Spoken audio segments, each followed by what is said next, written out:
Body positive and fat activist communities are almost entirely populated by people who describe themselves as progressive, liberal, intersectional, or maybe even socialist. They frequently discuss issues of race, gender, or sexuality, and they like to make false parallels between obesity and being a member of a genuinely persecuted minority group.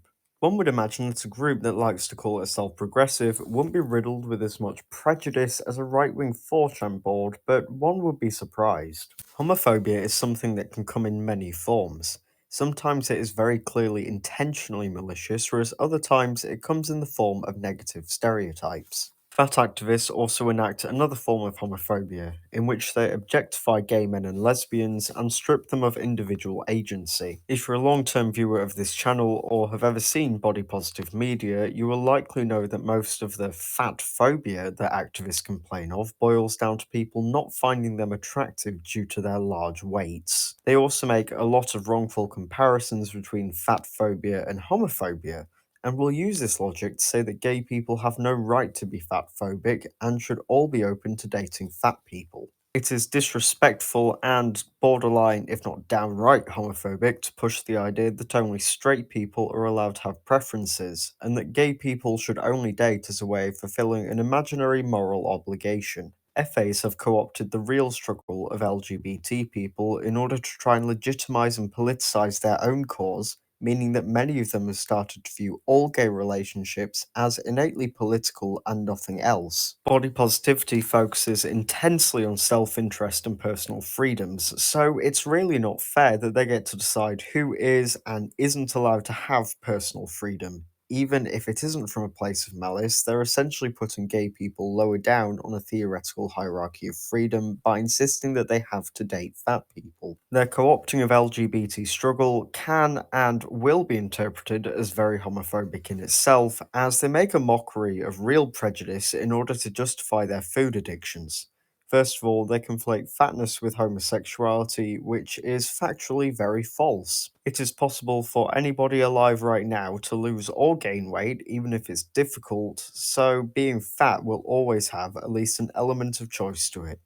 However, being gay is obviously something that cannot be changed. Conversion therapy is a term that encompasses many abusive practices that gay people are subjected to in order to turn them straight, and it never works, no matter what they're put through. Despite dozens of countries criminalizing homosexuality, with some even enforcing the death penalty, the people in these countries still cannot forcefully turn themselves straight, even under the threat of prison or death.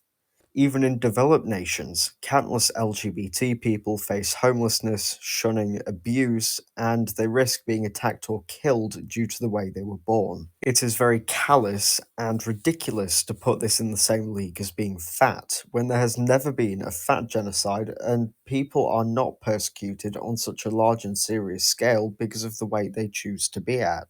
It is even more insulting when we see how they define fat phobia. It can be summarized as people not finding them attractive, clothes and furniture being too small for them, and doctors rightfully telling them that obesity is known to cause disease. These problems pale in comparison, and while suffering isn't a competition, I really can't take this seriously when all these problems could be easily fixed by choosing to put down the fork. By making these comparisons, they drastically undermine the significance and the dangers of homophobia and distract people from it.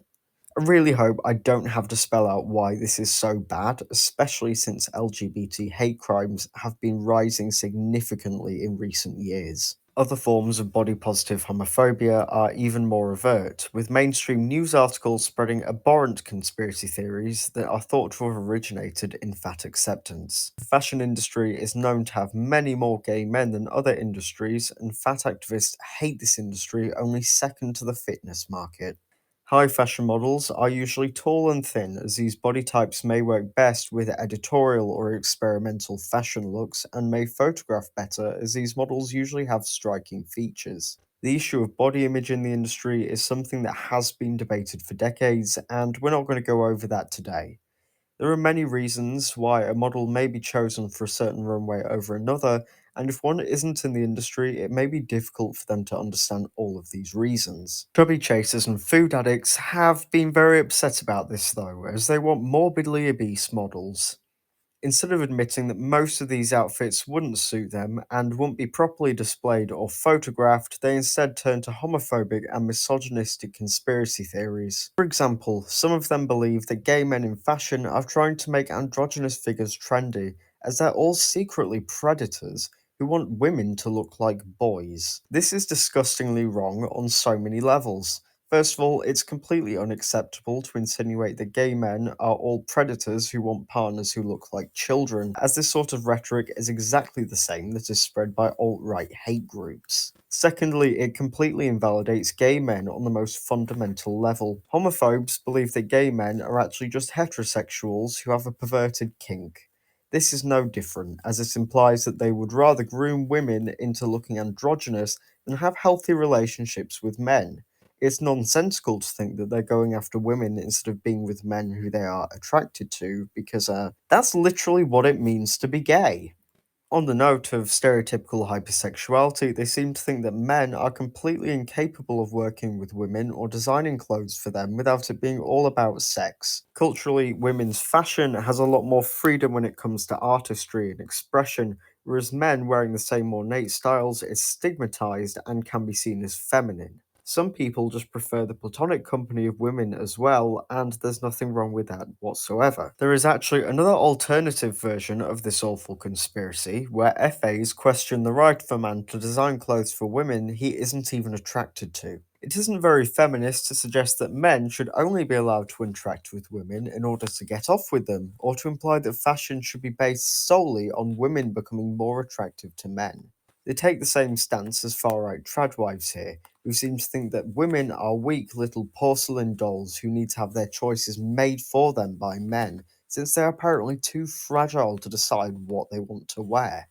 Also, it's illogical to say that when gay men make androgyny fashionable, then it's a big perverse grooming conspiracy, but when straight men use fashion to mold women into ideal sexual objects, that's completely fine. These double standards are blatantly homophobic and misogynistic, and there is nothing progressive about this at all. If somebody wants to be fat, that's their choice, and they're free to gain or lose or maintain as much as they want, but they can't start using homophobic narratives as excuses for their own lack of self control. It's extremely pathetic and reductive, and more importantly, it has the power to endanger lives.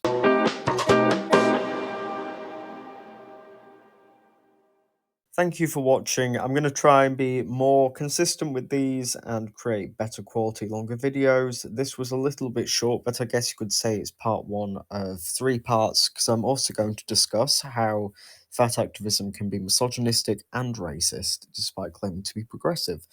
Thank you. I'm going to try and be more consistent with the uploads. I hope you enjoyed the slightly shorter video.